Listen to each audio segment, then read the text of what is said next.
It began, as most miracles do, by accident. A small biotech company in Geneva was testing tobacco derivatives for neurological repair when one of their test subjects, a terminally ill man, simply stopped aging.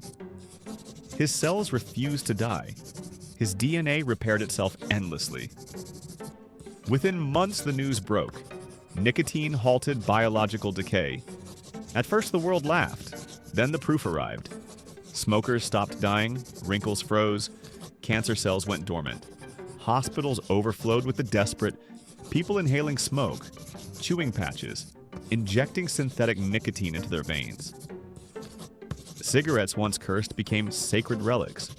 The tobacco industry, nearly extinct, became the new church of eternity. Governments fell trying to regulate it. Pharmacies turned into temples. The air filled with a constant haze, shimmering with the scent of immortality. People no longer feared disease, but something stranger: the weight of forever. Decades passed. The young never aged. The old stopped dying, but never grew stronger.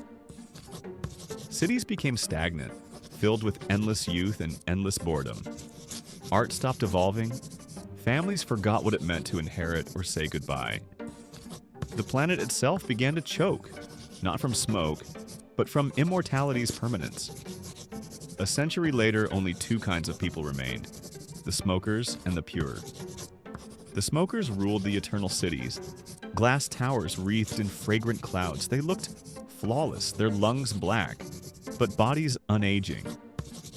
The pure lived outside, mortal and free, believing death was a gift. They burned tobacco fields in secret raids, calling it the cleansing. Then the first crack appeared. A smoker named Lyra, born in the early days of the discovery, noticed something strange. Her dreams began to vanish. She couldn't remember faces from centuries ago. The nicotine wasn't just preserving the body, it was editing the mind. Memories faded, replaced by a static calm. Immortality was not life without death. It was life without change. The revelation spread like wildfire. Some panicked, others embraced it. "Who needs memories when you have forever?" they said. But a quiet resistance began. The ashless movement, mortals and immortals working together to undo the curse of nicotine. They believed that time, not life, was sacred. That forgetting how to die meant forgetting how to live. In the final scene, the world is silent under a sky of ash-gray clouds. Lyra stands before a field of tobacco, the last on Earth, holding a single cigarette. She lights it, inhales, and whispers. She drops the cigarette. The field ignites, flames devouring the roots of eternity. As the smoke rises, the immortals feel something they haven't in centuries: the heartbeat of mortality returning.